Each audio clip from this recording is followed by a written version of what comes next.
This is Clara Dunn. And this is John Henry Hyde Dunn. They were the first people to bring the Baha'i Faith to Australia's shores on 10 April 1920, after accepting Baha'u'llah in the early decade of the 1900s. This is a short story of how they came to Australia. Both were born in England, but their lives separately brought them to America. Clara was not a formally trained nurse, but she was quite good at caring for the sick, that a doctor took her under his wing and trained her. At this time, Hyde Dunn had heard about the Baha'i Faith and was so enamored with the teachings of Baha'u'llah and the call for peace and universal brotherhood that he was sharing it with all he met.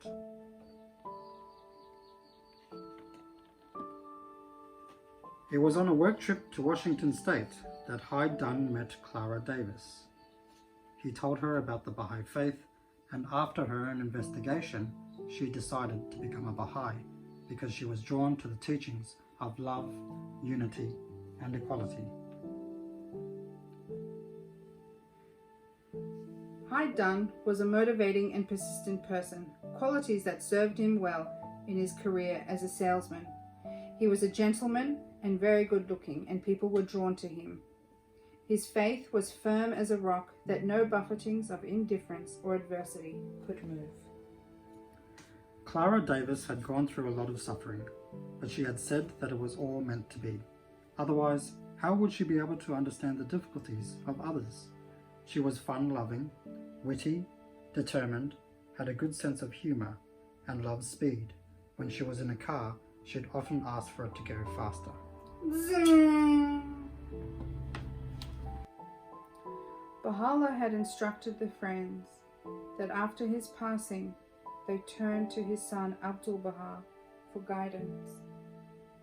Abdu'l-Baha travelled to America in 1912, and Hyde Dunn tried to attend as many of Abdu'l-Baha's addresses as possible.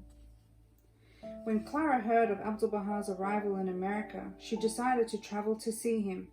She got onto a train and travelled to San Francisco.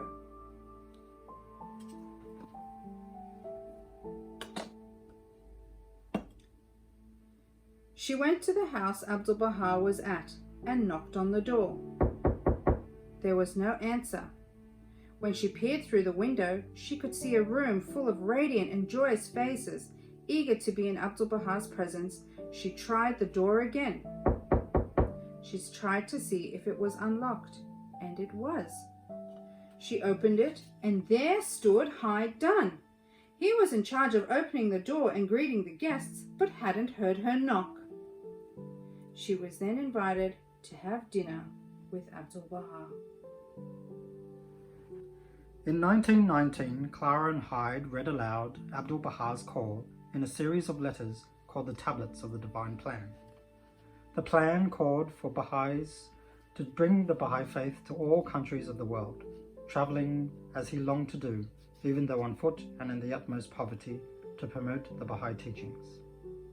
Clara later recounted that she looked up from the page she was reading aloud to Hyde Dunn and said, "Let us go where Abdu'l-Baha wished to go. We are almost in poverty." Hyde replied unhesitatingly, "Yes, we will go." They decided to set out immediately for Australia, where no Baha'is resided. They set sail, stopping in Hawaii and Samoa on the way, until they reached Australian shores in April 1920. They became known as Mother and Father Dunn in recognition of being the spiritual parents of Australia. Life was not easy. They fell ill. Work was difficult to find, especially in their advanced age. There were spiritual tests and physical hardships.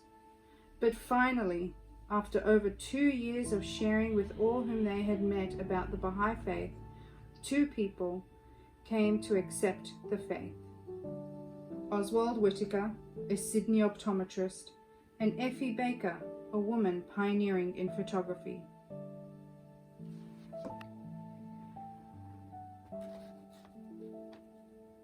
Father Dunn passed away in 1941 and Mother Dunn in 1960.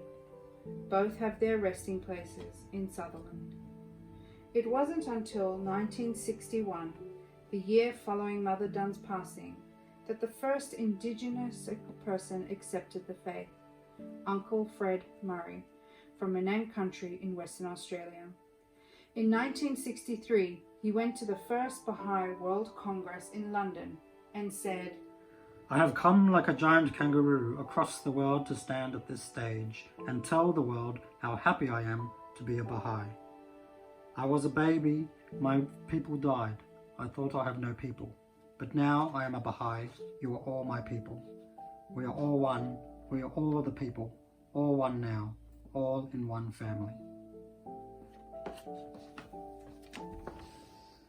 We see the strength and capacity of the Australian Baha'i community in the involvement and contributions it makes to the life of Australian society at every level, in homes and neighbourhoods, towns and cities, nationally and at the level of government.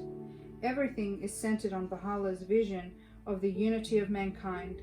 We see the roots of the community building efforts strengthening among all ages, children, junior youth and adults.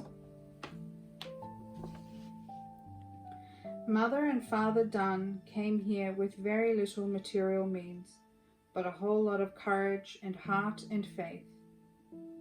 Their efforts planted seeds that have grown into mighty trees that are giving fruit and flowers. Abdu'l-Baha reminds us, look ye not upon the present, fix ye your gaze upon the times to come.